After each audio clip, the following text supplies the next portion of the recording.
So what do examiners expect? Now we are thinking about what is it that the examiners actually want from us, like from a good candidate. What do they actually want?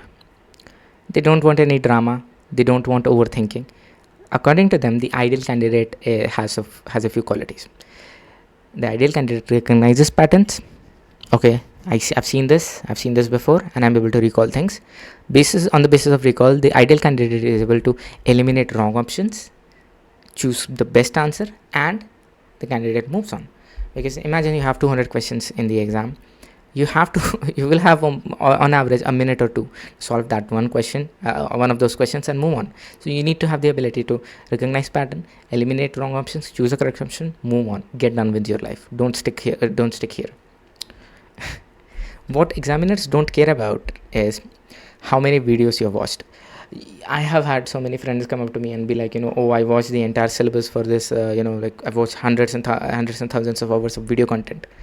Yeah, but you can't go up to the examiner and tell the examiner that. And I don't mean to sound mean. What I'm saying is examiners don't care about the number of hours of videos that you've watched. The examiners don't care about how hard your examination, exam preparation was. They don't care about that. They don't care about how confident you are. So we have to focus on what do they actually care about. What is the fundamental mismatch problem? The thing is, when we are preparing for an exam, we have certain assumptions that we talked about, and the examiner expects like a certain different amount of expectations. So the fundamental mismatch is most students train for learning, but exams reward retrieval. Learning is, you understand something, you spend time with it, and you kind of use it, so on and so forth, but it takes time.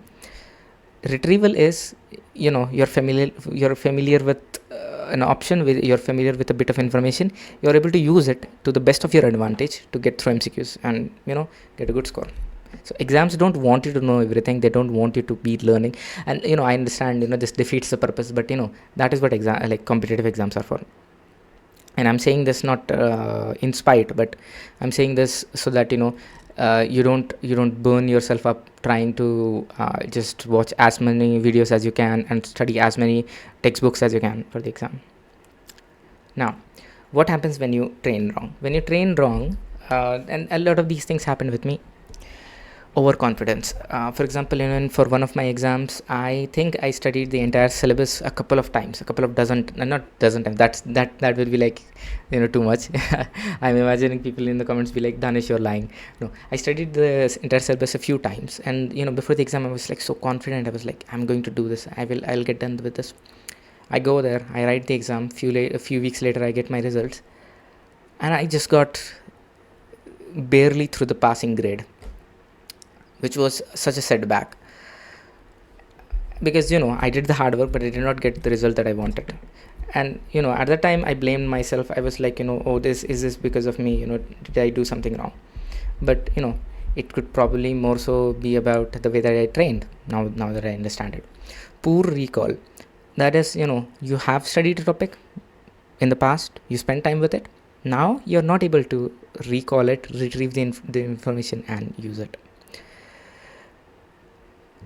This is like one of the major concerns with humans, which we all are, because the human memory is feeble.